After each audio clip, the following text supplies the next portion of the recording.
안녕하세요, 선생님들. 네, 저 오늘 지금 시간이 새벽 2시 30분 가까이 되고 있습니다. 어, 내일 우리 강의를 위해서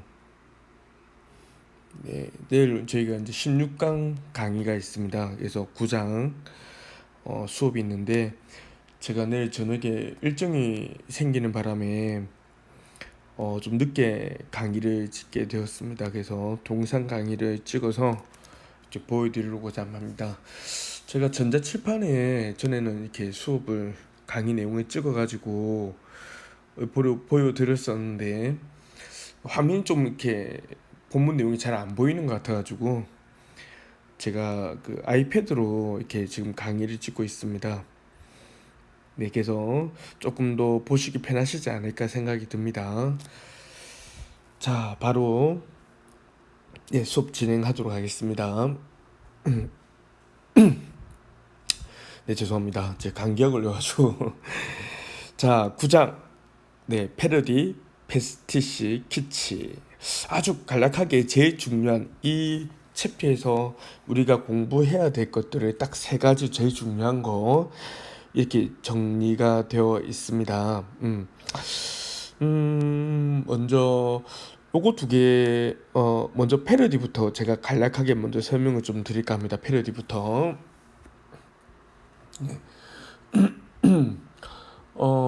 패러디 같은 경우는 밑에 뭐 설명이 나옵니다. 예. 밑에 먼저 한번 볼까요? 그러면 우리 보면 여기 패러디를 어떻게 정의할까 이렇게 나와 있지 않습니까? 자, 한번 볼게요. 패러디라는 용어는 포스트 모더니즘하게 유입되었다라고 되어 있습니다. 물론 이거는 일부는 맞고 일부는 틀립니다. 그러니까 서양의 어떤 문학사를 보면 포스트 모더니즘과 함께 부각된 거죠. 사실은 부각된 거고. 근데 우리 동양 이 문학에서는 그 전에도 이 비슷한 게, 그러니까 패러디라는 말 자체가 없을 뿐이지 다른 것들이 있었습니다. 예를 들면 여기 나오는 용사, 황골탈퇴, 희문, 희시 같은 이런 것들이 있었다는 거죠. 이런 의도나 이런 형식적 특징들이 서양의 패러디와 유사하더라 이 얘기를 하고 있습니다. 그래서 사실 우리 문학사나 모든 이제 미술사, 예술 모든 역사들이 서양사 중심으로 흘러가고 있기 때문에 이제 아무래도 이제 서양 문학사 중심으로 우리가 기준으로 볼 수밖에 없죠. 그래서 패러디는 포스트 모더니즘과 뗄래야 뗄 수가 없다라는 얘기를 하고 계신 거고요. 대신에 여기서 정말 잘 나와 있는 게 우리 전통에서도 이렇게 드러난다는 거죠. 이 서양의 패러디와 뭔가 유사한 게 드러난다. 그럼 어떤 형식이 유사하냐? 바로 이겁니다. 여기 있는 것처럼 기존의 텍스트, 그러니까 뭔가 원본이 있는 거죠. 기존의 텍스트로, 그러니까 원본 작품이 있는 겁니다. 자, 이거를 합리화하거나 간접화하는 방법이다. 뭐냐면 기존 텍스트로 이걸 이용해서 이 말이거든요. 이걸 이용해서 그러면 얘가 이제 목적이 아니라 얘가 수단이 되는 거예요. 수단. 원래 어떤 작품 하나가 수단이 되는 거죠. 뭘 하기 위한, 작가가 자신의 의도를 드러내기 위한, 그 생각을 합리화하고 간접화하기 위한 수단으로서 기존 텍스트를 이용했다. 그걸 이제 패러디라고 보고 있습니다. 자, 그러면 뭐 요 밑에는 이제 이렇게 패러디란 말이 어디서 왔고 어떤 성격을 가지고 있는지가 설명이 나오고 있죠. 자, 그럼 우리 동양 문학, 뭐 사실은 우리 한국 문학이라고 하지만 사실은 중국과 이렇게 뗄래야 뗄 수 없는 관계가 있죠. 왜냐하면 한자 문화권에 있었기 때문에. 자, 그러면 뭐 이거는 모르셔도 상관없어요. 그냥 간단하게만 제가 그냥 설명해 드리는 겁니다. 네. 모르셔도 별로 큰 그건 없어요. 용사, 그럼 용사가 뭘까요? 용사. 네, 용사가 뭘까요? 이제 이거 뭐냐면 이제 한시 같은 거 지을 때, 한시 같은 거 지을 때 예전의 경전이나 예전의 고전에 있는 글을 그렇게 인용해서 쓰는 거예요. 실제로 보면 우리가 보면 이제 고사 인용이라죠. 고사 인용. 이제 우리가 더 쉽게 쓰는 고사 인용. 네, 요거라 보시면 돼요. 옛말에 이르기를 뭐 이런 거. 실제로 그래서 예전에 글에 있던 것들을 인용을 해서 새로운 자신의 글에 사용하는 경우가 있죠. 그럼 기존에 있는 고사가 바로 기존 텍스트가 되는 겁니다. 자, 그 다음에 황골탈퇴가 나오는데 이건 뭐냐면, 그러니까 우리가 이제 그냥 한자성어로 알고 있는 황골탈퇴 있잖아요. 황골탈퇴. 네, 이제 그걸 얘기하는 게 아닙니다. 물론 그거와 관련이 있습니다. 완전히 뭔가 새롭게 벗어났다라는 건데, 저도 그 잘은 모릅니다. 잘은 모르는데, 그러니까 중국의, 네,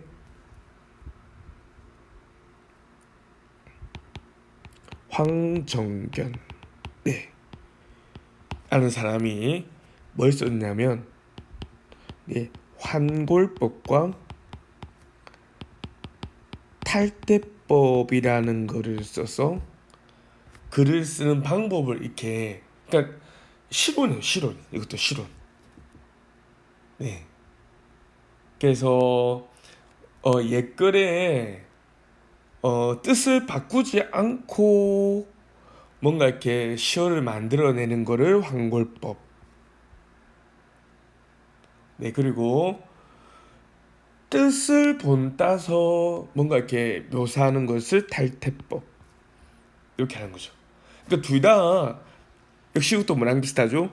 기존 텍스트를 이용해서 다르게 쓰는 방식, 변용해서 쓰는 방식, 네, 이런 거 얘기합니다. 뭐 모르셔도 상관은 없어요 이거.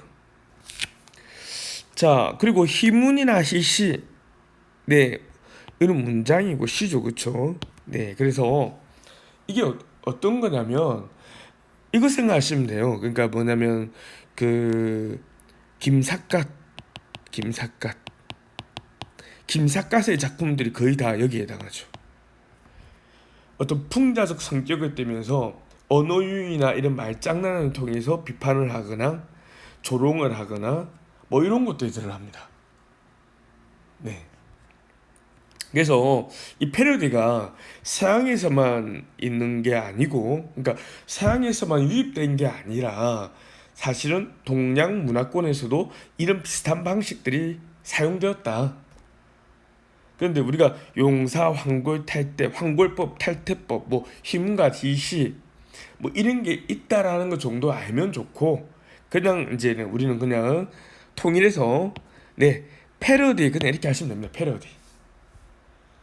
이 패러디는 포스트 모더니즘에서는 뭔가 뗄래야 뗄 수가 없다. 자, 왜 그러냐면 포스트 모더니즘 자체가 뭐였죠? 네, 어떤 기존의 것, 이 기존의 것은 어떤 절대적인 겁니다. 절대적인 거. 근데 이런 거 없어. 그래서 어떻게 상대적으로 봐야 된다. 그래서 우리는 어떤 원본의 문학에서는 이런 거죠. 이제 뭐 문학뿐만 아니라 미술도 마찬가지입니다. 원본이 있는데 이 원본을 다르게 사용하는 거예요. 그러니까 변용하는 거예요. 변용, 변용. 네. 그래서 우리가 문학 이론을 주관적 변용 이런 말을 쓰지 않습니까? 주관적 변용. 네, 그거라고 보시면 돼요. 그러다 보니까 이 포스트 모던 정신과 굉장히 잘 어울린다 이겁니다. 이해되시죠? 그럼 다시 위로 좀 올라가서, 자, 여기 있는 그러면 패스티시는 뭐냐? 패스티시. 네, 요거 두 개를 같이 묶어서 보시면 좋은데, 네, 뭐 뒤에 가면 설명이 나옵니다. 설명이 나오는데, 네, 죄송합니다. 네, 어, 패러디와 거의 같다. 그러니까 모방하는 거다. 네, 원래 있던 어떤 양식을 빌리거나 복제하거나 모방하는 거다라고 하는 건데, 패러디는 패러디는 특정한 목적 의식을 가지고 있다. 목적 의식. 주로 뭐였냐면 그게 비판이죠. 네, 비판. 어떤 목적 의식을 가지고 비판을 하거나 뭔가 이런 어떤 특정한 목적 의식을 가지고 원본을 갖다 쓰는 겁니다. 그런데 패스티시는 이 목적 의식이 없다라고 보시면 돼요. 그래서 그냥 단순 나열 이렇게 생각하시면 돼요. 기존에 있던 것들을 단순 나열하는 거. 그래서 어떤 이들은 이거는 뭐 아무런 의미가 없어 뭐 이렇게 비판하는 사람도 있을 수도 있겠죠. 네. 근데 이것도 또 하나의 이것도 또 하나의 어떤 퍼포먼스다. 예술적 퍼포먼스다. 라고 보시면 될 것 같아요. 자, 일반적으로 이 두 개를 나눌 때 패러디는 목적의식이 있다. 패스티시는 목적의식이 없다. 자, 근데 저는 사실 이게 잘 모르겠어요, 선생님들. 저도 사실 잘 모르겠어요. 우리가 뭔가를 갖다 쓴다는 것부터 해서부터 작가의 어떤 의도가 들어가잖아요. 그렇지 않습니까? 작가의 의도가 들어갈 수밖에 없지 않습니까, 이게? 그래서 저는 이걸 어떻게 봐야 되나? 그래서 사실은 이 구분 방법이 제대로 된 구분 방법인지는 저는 잘 모르겠어요. 네. 그래서 그 경계선을 나누기가 쉽지가 않다. 쉽지가 않다. 네. 어쩌면 뭐 제가 그래서 어떤 광고지에 있는 문구들을 막 갖다 쓰는 거예요. 막 갖다 쓰는 거예요. 근데 그거를 선택하는 순간 뭔가부터 나도 모르는 어떤 의도나 목적이 반영되지 않을까라는 생각도 들고, 아니면 뭐 이런 것도 볼 수 있고, 우리 타로 카드 이런 거 보면 내가 여기서 좋은 거 뽑아야지 막 이렇게 생각하고 뽑지 않잖아요. 그냥 느낌 가는 대로 그냥 이렇게 툭툭툭 뽑지 않습니까? 뭐 그렇게 나에 대해서 뭔가 하나의 이야기가 스토리텔링이 되는 거죠. 뭐 그런 느낌의 차이 이해되실까요? 어, 그러니까 패러디 같은 경우는 내가 요거 갖다 쓰고 첫 장면 요거 갖다 쓰고 다음에 그 이야기를 이어가기 위해서 다음 장면 이거 쓰고 또 그 다음 장면은 이거 쓰고 이렇게 내가 어떤 목적을 가지고 변용을 하는 거예요. 가져오는 거예요. 근데 패스티시는 타로 카드처럼 무작위로 뽑아놓고 그걸로 스토리텔링을 하는 거예요. 무슨 말인지 이해되십니까? 제가 이해하는 바는 뭐그 정도 구분하는 게 좋지 않을까라는 생각이 듭니다. 네. 제가 실력이 없어가지고 더 깊이는 못 가르쳐 드릴 것 같아요. 네, 이런 거구나. 그냥 이렇게 생각하셔도 될 것 같습니다.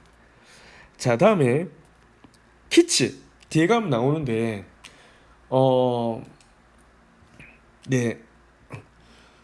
사실은 얘는 이제 원래 독일어에서 왔는데, 이제 뭐 좀 저속하다.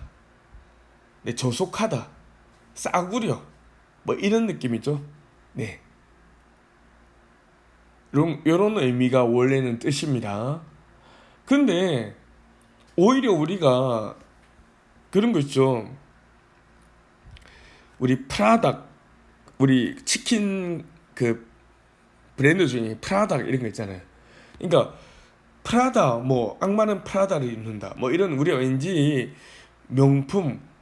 명품들에 대한 어떤 거에 대한 조롱으로 오히려 그와 완전히 그거를 가져와서 그 이미지 가져와서 그걸 완전히 조롱해서 낮춰버리는 거예요. B급을 만들어 버리는 거예요. 근데 오히려 거기서 사람들은 통쾌함을 느끼고 하게 되는 거죠. 그러면 얘도 사실은 뭐냐?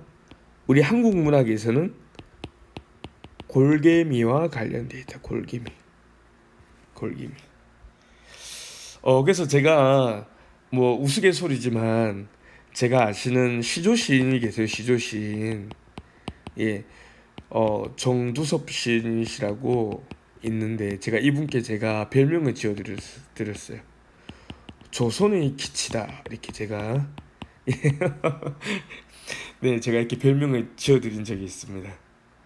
네, 그러니까 항상 보면 그러니까 예전에는 대놓고 이제 계급 사회였잖아요.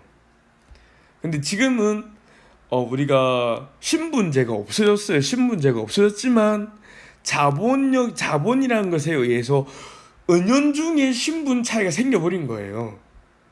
또 거기에 대한 반항심이 생기게 된 거죠. 그래서 이런 것들을 쓰고 있다. 그래서 이 세 가지는 이 세 개는 포스트 모더니즘에서 빠질 수 없는 것들이다.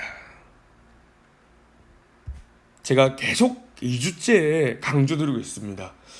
포스트 모더니즘이라고 하니까 뭔가 되게 있어 보이지만 뭔가 첨단 같은 느낌이 들지만 아니다.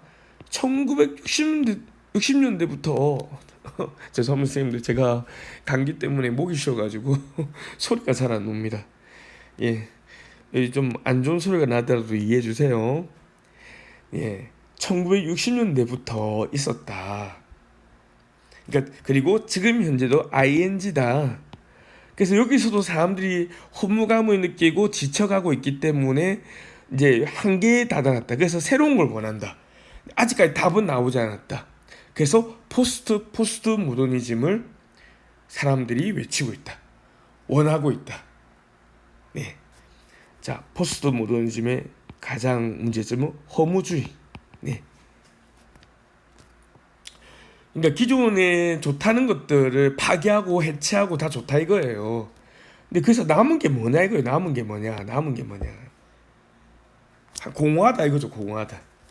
이런 기법들을 써서 그래 옛날에 뭐 선비들이 좋다인 거, 옛날에 귀족들이 좋다인 거 조롱하고 다 좋아.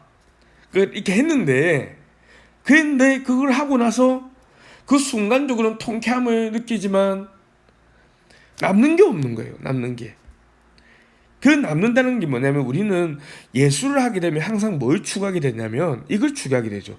우리 인간은 예술을 하게 되면 진선미를 추구하게 됩니다. 네. 어느 시대나 마찬가지였어요. 진선미. 근데 이것도 되게 추상적인 것들이잖아요. 추상적인 것들. 답이 없어요. 그러니까 이런 답이 없는 것들을 찾으려고 계속 노력을 하는 거죠. 발버둥을 치는 겁니다. 그래서 새로운 또 시도, 새로운 방법들을 보여주기를 원하죠. 거기서 뭔가가 또 이제 딱 대중들한테 꼽히게 되면 바로 홈런을 때리게 되는 겁니다. 이제 그 홈런이 뭘까요? 네, 명성이 쌓이고 그리고 돈을 벌 수 있게 되는 거죠. 바로 그런 겁니다. 네. 아무튼 요 세 개가 요 단어들을 공부를 하시는 게 좋을 것 같다라는 생각이 듭니다. 자, 다시 밑으로 좀 내려와서요. 네, 여기 밑에는 이렇게 나옵니다. 패러디에 대한 설명이 쭉 나옵니다. 패러디에 대한 설명. 요대로 읽어보시면 될 것 같아요. 그래서 이거 외우려고 하지 마시고 이런 의미를 얘기하는 거구나 이렇게 생각하시면 됩니다. 자, 쌤들 제가 늘 말씀드리죠. 우리는 지금 시험을 치는 사람들이 아니다라는 거. 자, 네. 반면 텍스트와 텍스트 간의 비평적 거리를 가진 확장된 반복 혹은 반복과 다름으로 넓게 정의되는데 이는 곁에라는 어원을 갖고 있는 개념. 마찬가지로 패러디를 여러 가지로 해석을 하는 거예요. 위에 있는 것처럼 요렇게도 해석을 하기도 하고 요렇게 해석하기도 하고 요렇게 해석하기도 한다. 뭐 그냥 이 뜻입니다. 여러 가지로 해석한다. 그래서 네, 자 이겁니다. 정급별 시인이 그동안 여러 서양 학자들이 이제 패러디에서 여러 가지로 개념을 잡았는데 그걸 좀 정리를 해보면 보통 이렇게 보더라. 자, 먼저 1번. 자, 요거죠. 요것만 딱 정리하시면 됩니다. 패러디는 원 텍스트를 필요로 한다. 자, 원 텍스트. 원작. 원전. 원작입니다. 미술 같은 경우는 뭐가 기성품이 있어요. 기성품. 네. 그래서 이걸 가지고 와서 뭐 하는 거죠? 변용하는 거다. 변용하는 거다라는 거. 그리고 원 텍스트와 패러디 텍스트 간에 그러니까 변용된 텍스트 이게 원작이면 그걸 갖다 쓴 거예요. 이제 이거 사이에 A와 B를 전제한다. 자, 차이와 똑같으면 그냥 아무 의미가 없는 거죠. 차이가 있어야 된다. 그리고 대화성을 전제로 한다. 이 대화성이라고 하는 것은 뭐냐면 커뮤니케이션. 그러면 뭔가 실제로 우리가 그 화법에서 얘기하는 화자와 청자 간의 어떤 1대1 간의 어떤 대화를 나누는 걸 얘기하는 게 아닙니다. 이때 대화성은 네, 바로 소통이죠. 뭐를 이용한 네, 바로 네, 텍스트를 이용한 소통입니다. 그러니까 이걸 통해서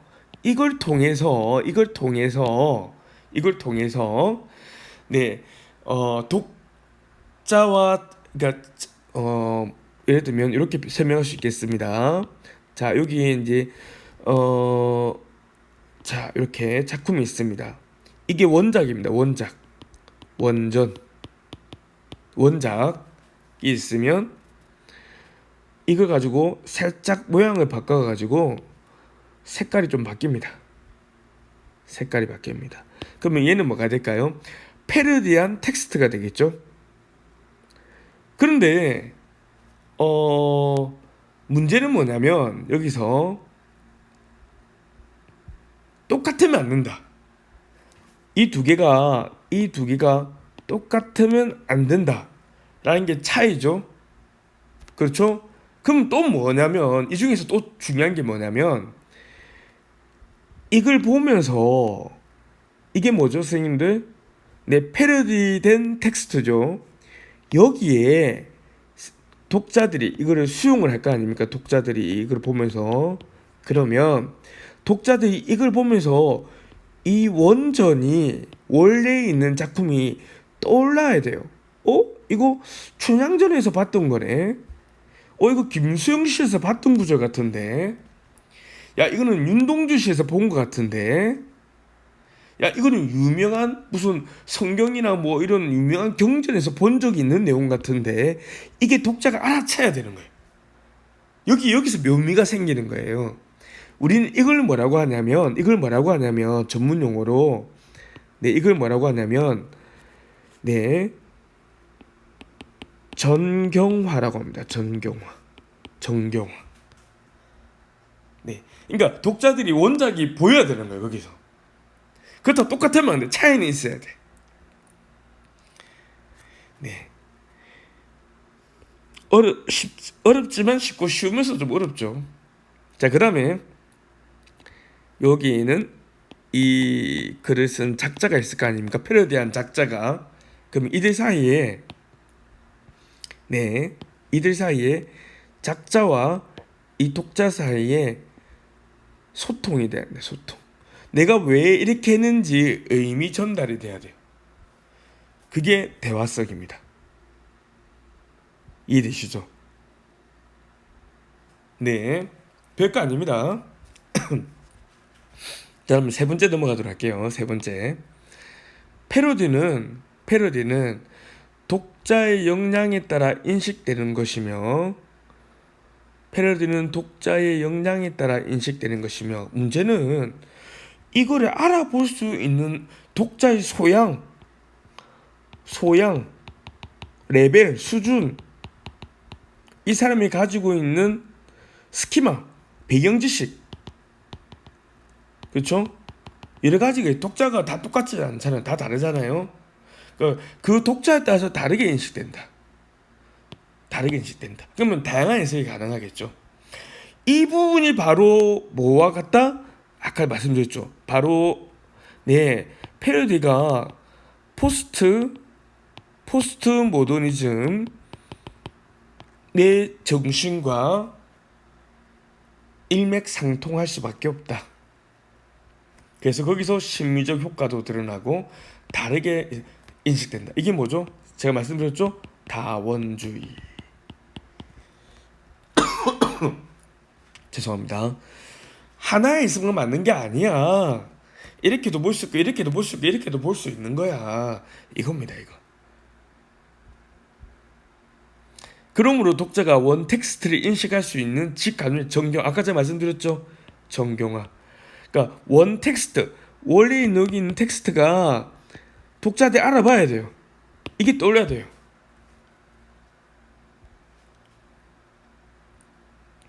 이런 여러 가지 이제 표현 기법이나 여러 가지 이제 작가의 상상력, 아주 개성적인 표현들 통해서 여러 가지 방식으로 정경화 시킬 수가 있겠죠. 그러니까 내가 어떤 작품 패러디 하려고 한다면 적어도 이 정도는 지켜져야 된다.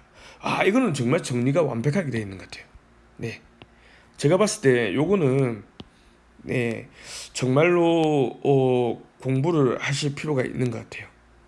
내가 앞으로 나중에 패러디 한 작품을 좀 쓰고 싶다라고 하신다면 요거 4개 정도는 조금 우리가 생각을 하면서 네, 목적 의식을 가지고 쓰게 되면 패러디가 되고, 그런 거 없이 그냥 갖다 쓰면 뭐가 되죠? 뭐가 되죠? 네, 아까 했잖아요. 뭐가 됩니까? 네, 패스티시가 된다고. 네. 요거는 이제 정급필 시인이 기존의 서양 이론가들이 설명한 것들 중에서 나름 이렇게 정리를 해 놓으신 거예요. 근데 와, 저는 이거 멋지다. 네, 야, 이거 좋다 생각이 듭니다. 자, 이거 이해되십니까, 선생님들? 요 챕터에서는 요것만 이해하면 끝이에요, 사실은. 별거 없어요. 이해되시죠? 자, 그 다음에 넘어가도록 할게요. 네, 계속 그 설명입니다. 패러디는 원 텍스트를 전제로 성립된다. 일단은 뭐가 있어요? 원 텍스트가 있어야 된다. 패러디는 현실을 모방하는 것이 아니라 레디메이드 된 기성품을 모방하는 것이기 때문이다. 자, 잘 보세요. 현실을 모방한다라고 하는 것은 이제 재현에 가까운 거죠. 재현. 요거는 뭐냐면 모더니즘. 자, 이거는 뭐라고요? 모더니즘 정신이다. 이거는 모더니즘에서 나왔던 정신. 이게 아니라 레디메이드, 미리 만들어 놓은 거다. 우리 최만식의 레디메이드 인생 소설 아시죠? 그겁니다. 기성품, 이게 우리 이제 근대화 산업화되면서 나타난 게 이거죠. 몰 개성화. 다 똑같아지는 거야 이제. 그래서 기성품을 모방하는 것이기 때문이다라고 되어 있습니다. 그러면 이 원 텍스트가 실제 현실을 재현해서 모방한 작품이라면 이 작품을 우리는 기성품을 보는 거죠. 왜냐면 이 작품이 원래 현실을 반영했기 때문에. 반응론적 관점. 네. 그러니까 이 텍스트를 가져오는 게 기성품을 가져오는 거다라고 보는 거죠. 이해되십니까? 자, 그러므로 패러디스트, 이 패러디를 하는 이 아티스트 사람들은, 작가들은 직접적이거나 간접적인 방식으로 모방은 텍스트와의 상호 광고 위에 생성된다. 여기서 나오는 게 뭐냐면 이제 상호 텍스트성이라는 게 나옵니다. 상호 텍스트성. 자, 여기까지 읽고 제가 설명을 드릴게요. 자, 패러디가 가진 상호 텍스트성은 이미 존재하는 텍스트의 세계를 소재로 또 다른 텍스트의 세계를 만든다는 점에서 확인된다. 그러나 상호 텍스트성을 갖는 모든 작품은 패러디적인 것은 아니다. 패러디는 의식적으로 원 텍스트를 정경화시킨다는 점, 원 텍스트와의 차이의 대화적 관계를 이룬다는 점에서 상호 텍스트성과 결정적 차이를 보인다. 자, 여기서 이제 한때 이게 되게 유행했었어요. 상호 텍스트성 또는 뭐라고 그러냐면 텍스트 상호성 이렇게 부르기도 합니다. 다른 책에 보면 이게 이렇게 나오기도 할 겁니다. 텍스트 상호성. 네, 이렇게 나오기도 합니다. 그러니까 예를 들면 내가 만약에 A라는 작품을 봤어요. A라는 작품은 이거 보니까 얘랑 소재가 똑같은 B라는 작품이 떠오르게 되는 거예요. 그 두 개를 비교해서 보게 되는 거죠. 아니면 A라는 작품이 홍길동이라고 하는 작가의 작품입니다. 그러면 홍길동이라는 다른 작가의 또 다른 작품과 함께 비교해 볼 수 있겠죠. 이게 상호 텍스트입니다. 또는 A라는 작품의 주제가 S다.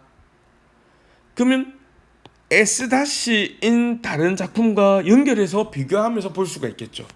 그러니까 다른 작품, 그러니까 하나 보는 게 아니라 두 개 이상의 작품을 비교하면서 본다 이거예요. 이게 상호 텍스트성인데 패러디와의 차이점은 뭐냐면 아까도 말씀드렸죠. 패러디는 뭐 해야 돼요? 원래 있는 텍스트를 정경화시켜야 돼요. 그리고 거기다가 차이가 있어야 되고 대화성이 있어야 된다. 그러니까 뭔가 목적의식이 있는 거죠. 단순 비교해서 보는 게 아니라 네, 이런 게 있어야 된다. 요거 얘기하고 있는 겁니다.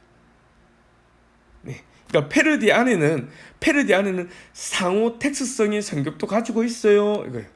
그렇다고 상호 텍스트성이 다 패러디인 것은 아닙니다. 이 얘기예요. 이해되셨죠? 네. 자, 그다음에 두 번째, 패러디가 갖는 상호 텍스트성은 메타픽션과도 접목된다라고 돼요. 네. 자, 그러면서 여기서 메타픽션 할 때 메타는 뭐 이런 거 초월 뭐 위 너머 그의 너머에 그쵸 이런 거. 여기서 픽션이란 그 작품이나 언어를 얘기하는 거다 이렇게 보시면 됩니다. 그러면 메타 언어란 기존 언어에 대한 기표 역할을 하는 언어인데 이때 기존의 언어는 메타 언어의 기회가 된다. 그 때문에 언어에 대한 언어, 글에 대한 글, 텍스트에 대한 텍스트라는 점에서 네, 자기 반영성을 가진다. 이게 뭐냐면 이게 말이 되게 어렵게 돼 있는데 이게 이제 그 유명한 메타시. 여기 밑에 보면 여기 나옵니다, 선생님들. 메타시 보이시고, 네, 메타시가 뭔지만 아시면 돼요. 그럼 메타시와도 좀 관련이 있는 게 아니냐, 패러디가. 네. 자, 메타시가 뭐냐면요, 시를 위한 시라고 보시면 돼요. 시를 위한 시 또는 신을 위한 시다라고 보시면 됩니다. 메타시.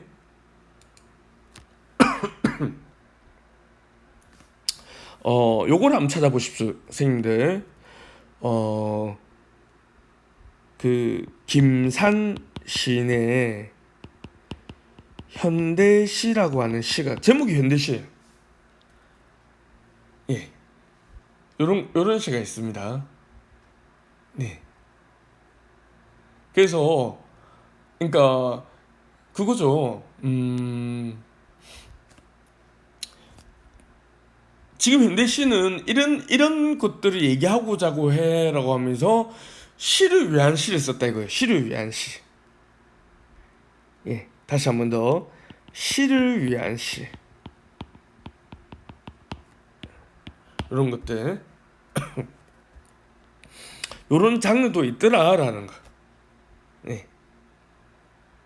보시면 되겠죠? 그래서 메타시가 이런 거다. 자, 오늘 되게 뭐가 새로운 게 많이 나옵니다. 그쵸? 예. 요 앞부분에 요거 이해 못 하셔도 상관없어요. 선생님들. 아, 메타시라는 게 있더라. 메타시라는 게. 누가 이제 어디 책을 읽다가 누가 설명하는 것보다 뭐 메타시가 어쩌고 저쩌고 얘기해 놓으면 아 대충 이런 거구나. 네, 이런 거구나. 이게 정확하게 맞아요. 요거. 그리고 시쓰기 과정에 대한 시. 그래서 저는 요걸 본다면 저는 뭐라고 생각하냐면 뭐죠? 대표적인 게 갑자기 기억이 안 난다. 큰일 났다. 우리 어 잠시만요. 제가 검색을 한번 해보도록 하겠습니다. 갑자기 기억이 안 납니다. 그 실온 중에서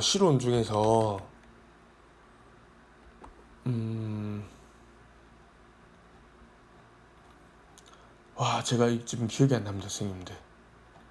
제가 이거 선물로도 많이 들었는데 이 책 어떤 거냐면 잠시만요. 제가 기억을 조금만 요즘 왜 이렇게 기억이 안 나는지 모르겠습니다. 네. 누가 쓰셨죠? 그게 제가 금방 찾아드릴게요. 생각이 날 듯 말 듯 합니다. 네. 잠시만 기다려주세요. 네.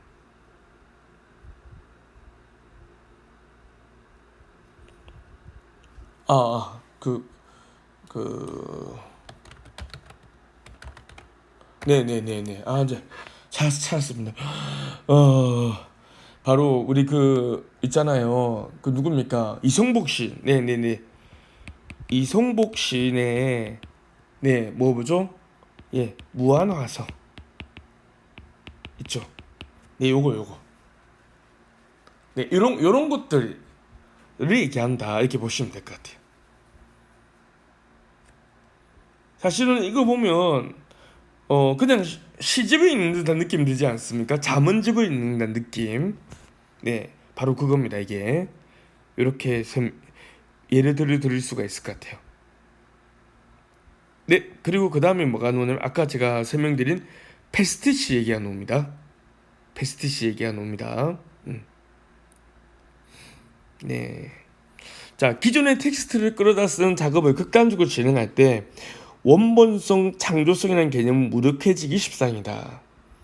왜냐면 변용을 하니까 바꾸니까 원본이 의미가 사라지고 이거 뭔가 신선한 새로운 게 되는 게 아니라 그냥 모방 같은 느낌이 들잖아요. 그쵸? 그러니까 뭔가 힘이 약해지는 거야. 네. 그래서 비판력 없는 그냥 닮음 또는 그냥 모방 또는 그냥 나열, 그게 패스티시. 네. 그래서 이렇게 되지 않으려면 패러디가 되려면 뭘 해야 된다? 정경화해야 된다. 이 얘기를 하고 있는 겁니다, 지금. 네. 자, 그러면서 원 텍스트의 문맥을 불러온 후 패러디된 텍스트와의 차이를 식별할 수 있도록 장치화해야 된다. 뭔가 차이점이 있어야 된다. 자, 우리가 패러디하면 제일 유명한 게 김춘수의 꽃을 위한 서시 있죠? 얘를 패러디한 작품이 뭐죠? 네, 뭐죠? 라디오와 같이 네, 장정일의 라디오와 같이 사랑을 끄고 켤 수 있다면, 네, 장정일의 네, 라디오와 같이 사랑을 끄고 켤 수 있다면, 요런 거. 요거 보면 정확하게 여기 사용되어 있는 죄송합니다. 꽃을 위한 서시가 아니네요. 미안합니다, 선생님들. 김춘수의 그냥 꽃. 네, 이 꽃을 패러디한 거죠. 내가 너 이름 불러줬을 때 너는 이름 부르지 너는 하나의 몸짓에 지나지 않았다. 내가 이름 불러줬을 때 너는 나에게 와서 뭐 꽃이 되었다. 뭐 이렇게 나오잖아요. 막 그런 것처럼 그 문장 형식이 그대로 딱 떠올라야 된다는 거죠. 그렇게 되는 걸 정교화한다. 자, 그리고 패러디는 원 텍스트와 패러디 텍스트 두 겹 텍스트 간 차이가 있고, 그 두 겹 현실 간의 차이에서 발생하는 대화적인 행위, 대화성, 커뮤니케이션에서 그 본령을 찾을 수가 있다. 네. 그러니까 이게 아까 말씀드렸지만 이런 의미가 됩니다, 선생님들. 어떤 작품을 통해서 이 대화성은 작자와 독자 간의 소통, 내가 이거 왜 패러디 했는데 라는 게 작품을 통해서 소통이 된다라는 의미. 자, 그 다음에 또 뭐가 될 수 있냐면, 이 패러디한 작품이 나오기 전에 뭐가 있었습니까? 원작이 있었잖아요. 원작. 그럼 이 원작과 이거 사이에 괴리감이 있죠. 어떤 이 작품이, 예를 들면 이 작품이 뭐 1900 뭐 예를 들어서 뭐 60년대에 쓰였던 작품이다. 근데 이거를 지금 2023년도에 지금 내가 패러디했다. 그러면 우리는 뭐가 되는 거죠? 이 시대와 이 시대 간의 어떤 커뮤니케이션이 이루어지게 되겠죠. 그 얘기하고 있는 거예요, 지금 이거. 그래서 이런 대화성을 과거의 현재와 과거의 현존, 이렇게 보고 있는 겁니다. 무슨 말인지 이해되시죠? 네, 자, 이렇게 되어 있고, 네, 자, 이렇게. 그래서 이런 것들을 패러디라고 한다라고 얘기를 하고 있습니다. 하고 있고, 자, 그 다음에 나오는 게 뭐냐면, 패러디와 그 유사 형식들, 패러디랑 좀 비슷한 것들이 어떤 것들이 있느냐 하는 이렇게 설명이 나옵니다. 근데 여기서도 제가 말씀드린 것처럼 선생님들, 네, 뭐 이거를 다 외우려고 하는 게 아닙니다. 절대로 외우려고 하는 게 아닙니다. 네, 그러니까 미리 보여드린다면, 자, 뒤로 쭉 넘어가서 페이지 262쪽을 보시면요, 예, 페이지 200, 여기 보시면 이렇게 정리가 돼 있어요. 이렇게. 그러니까 패러디랑 좀 비슷한 게 뭐가 있냐면 이렇게 구분해 놨죠. 자, 무의식적 모방과 네, 의식적 모방 두 개를 크게 나눠지고, 패러디가 어디 있나요? 여기 있죠.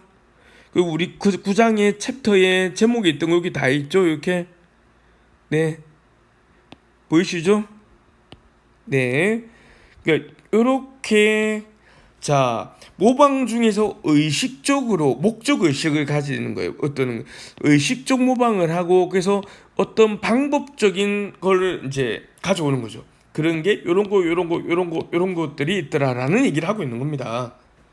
그럼 이거를 정확하게 어떻게 구분할래? 자, 이거를 그래가지고 우리가 어디 가서 시험 치는 게 아니라고 했죠. 아, 이런 것들을 패러디를 하고, 이걸 패스티시라고, 이걸 키치라고, 이걸 표준 유의라고 하는 거구나라는 걸 좀 길게 설명을 하고 있습니다. 지금 이제 길게 설명을 하고 있습니다.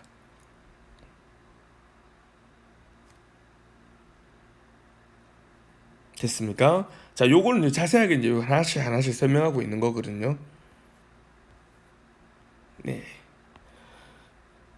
그래서 요 앞에 있는 거 조금만 볼게요, 선생님들. 조금만 더 보겠습니다.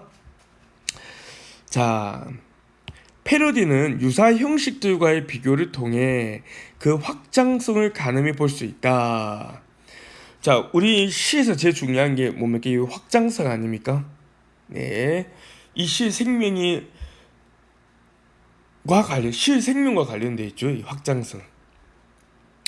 패러디는 먼저 상호 텍스트를 환기시킨다. 이때는 뭘 떠올리는 거죠? 바로 원작을 떠올리게 한다라는 거죠.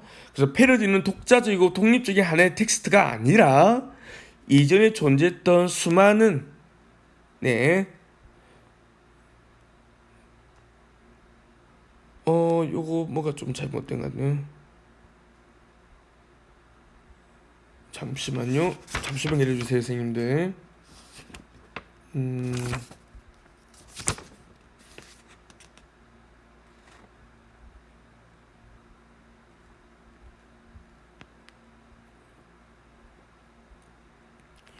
오이.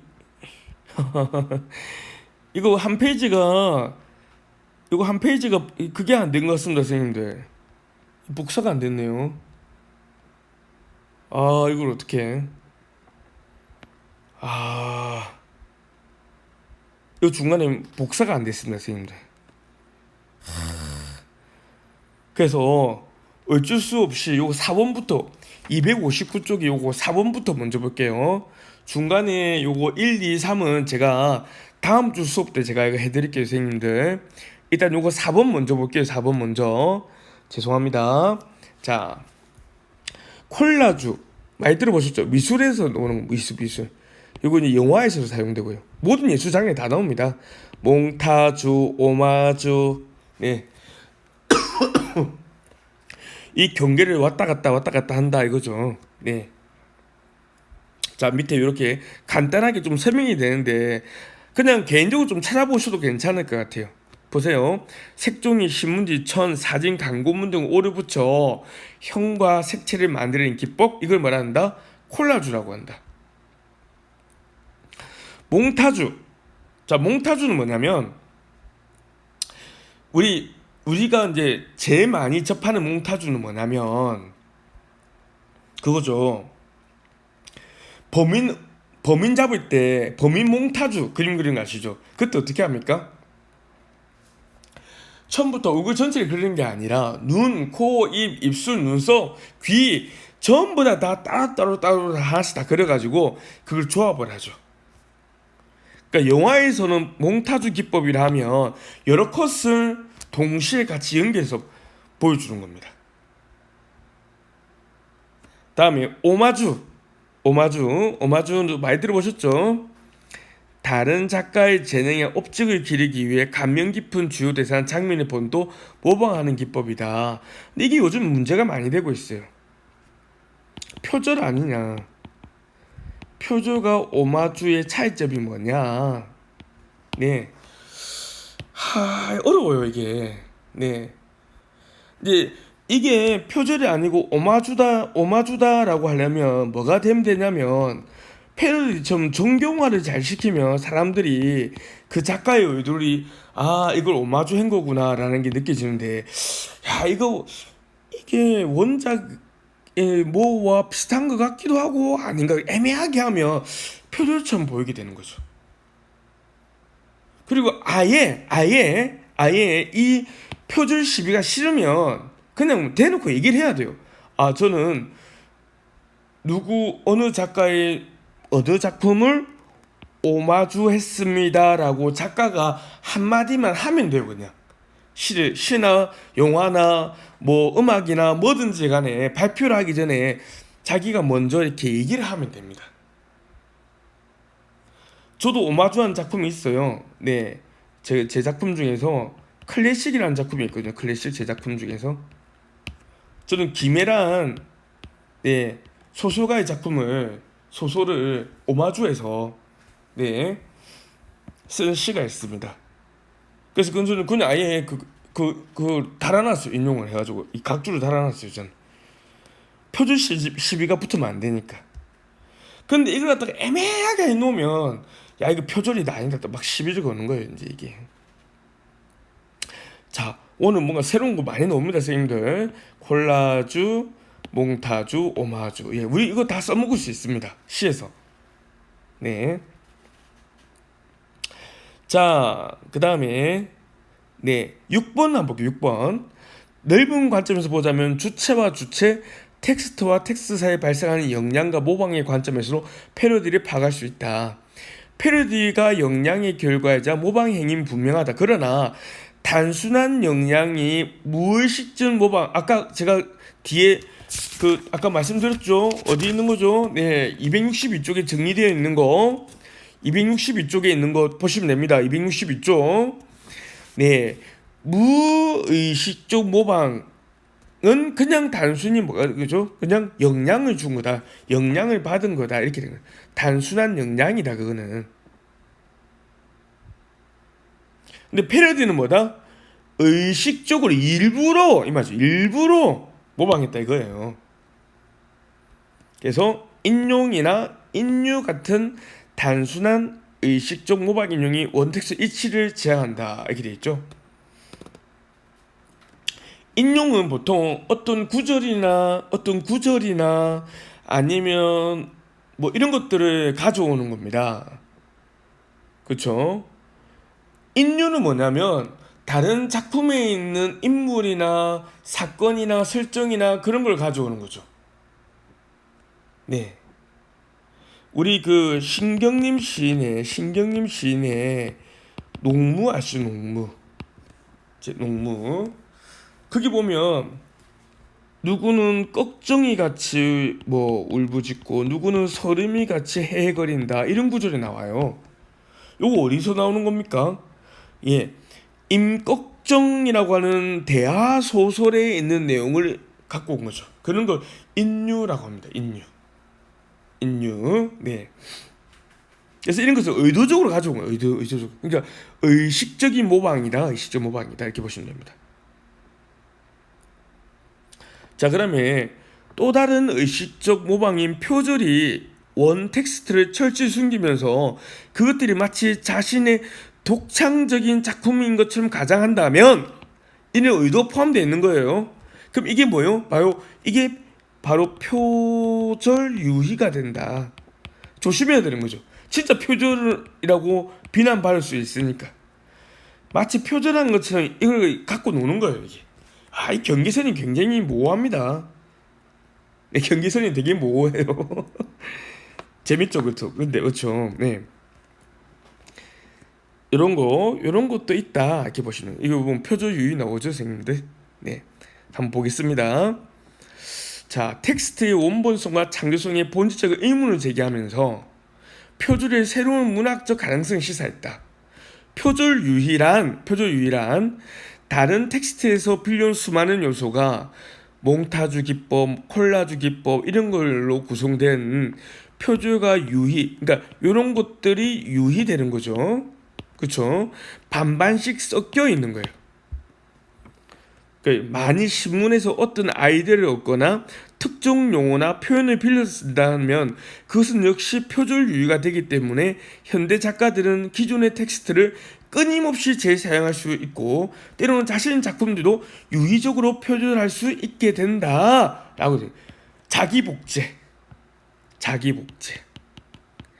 근데 이 자기복제가 자기도 모르게 옛날에 쓰던 작품을 계속 똑같이 쓰는 거예요. 네, 그런 부정적인 의미를 자기도 의식하지 못하는 상황이 되는 거고 그걸 의도적으로 이렇게 하는 것도 있다는 거죠. 그러니까 이왕이면 창조적 표절을 해라 이거예요. 창조적 표절을 해라. 재밌지 않습니까? 예를 들면 이런 거 우리 이런 시 있죠.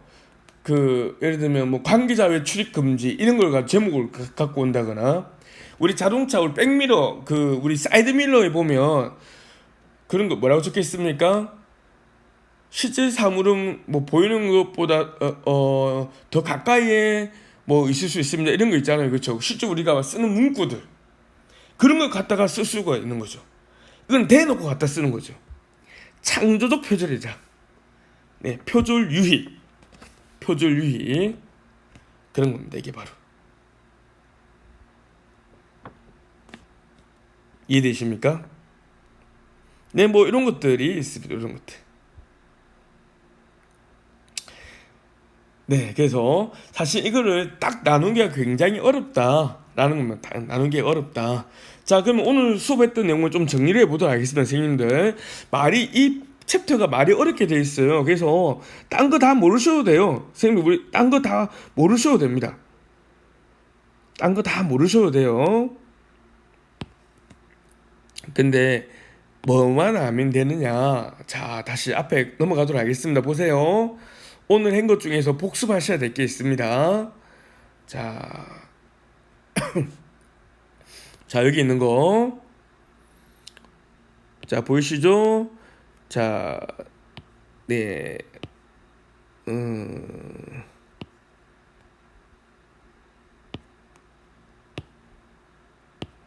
자, 패러디, 패스티시, 키치 요 용어 정리하셔야 됩니다.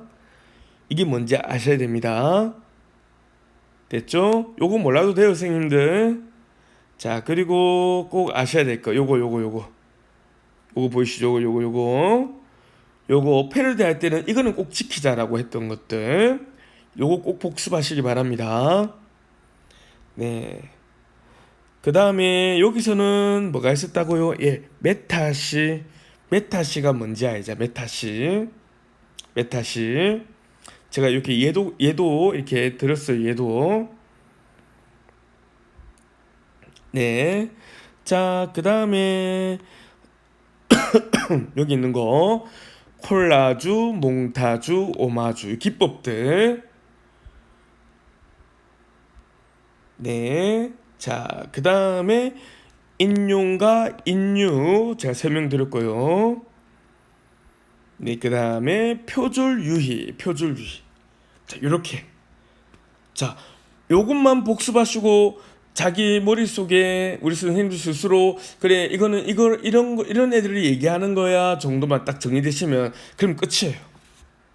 이것만 하셔도 지금 굉장히 큰 많은 공부가 되시는 겁니다. 포스트 모더니즘의 가운데 계시다고 보셔도 됩니다. 이게 4시에 반응이 된다. 나도 모르게 저절로 이렇게 딱 구분이 되고 반응이 된다면. 이해되셨습니까? 네, 자, 이 시간이 이제 3시 반입니다. 아유, 네, 오늘 강의는 여기까지 마치도록 하고요. 다음 주에 중간에 빠진 거 1, 2, 3 하고 제가 그렇게 준비해 놓도록 하겠습니다. 네, 제가 감기 걸려가지고 목소리가 좀 안 좋았는데 이해해 주시고 자 제가 전자칠판에 제 얼굴 안 놔도 이렇게도 강의 들어보시는 좀 색다른 느낌 드시죠? 네. 제가 그 서울 학생들도 제가 강의를 합니다. 할 때 이제 이런 방식 온라인 강의를 해요. 예, 그 부분을 제가 좀 한번 우리 선생님들께도 보여드렸어요. 네, 그래서 자 마지막 제가 아까 얘기 말씀드렸던 거 요거 형광펜 칠한 거 있죠? 요거만 잊지 마시고 꼭 복습하시고 자 그리고 항상 제가 말씀드리는 거 하루에 한 줄이라도 쓰자 잊지 마시기 바랍니다. 네, 자 이렇게 해서 오늘 수업 마치고 또 다음 주에 뵙도록 하겠습니다. 네, 이제 여름이 끝나갑니다. 네, 다들 건강 신경 쓰시고 건강한 모습으로 뵙도록 하겠습니다. 네, 수고 많으셨습니다.